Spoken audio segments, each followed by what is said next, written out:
আসসালামু আলাইকুম। আপনারা অনেকে মনে করেন যে আপনাদের এই মাসে বিল বেশি আসছে, তো এটা মিটারের সাথে যেভাবে চেক করবেন সেটাই আমি এখন দেখাবো। এখানে খেয়াল করে দেখেন, পরবর্তী লেখা আছে, এখানে 1985 ইউনিট লেখা আছে।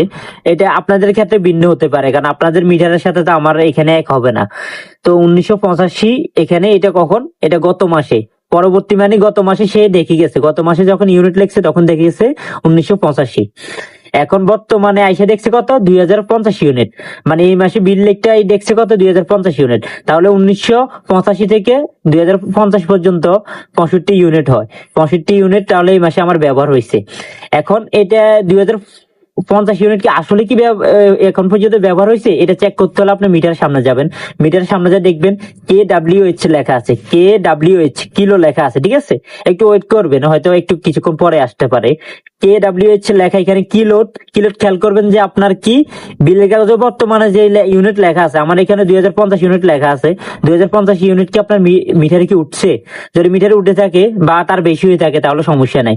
আর যদি অতিরিক্ত কম হয় তাহলে আপনারা এটা ছবি নিয়ে অফিসে চলে যাবেন।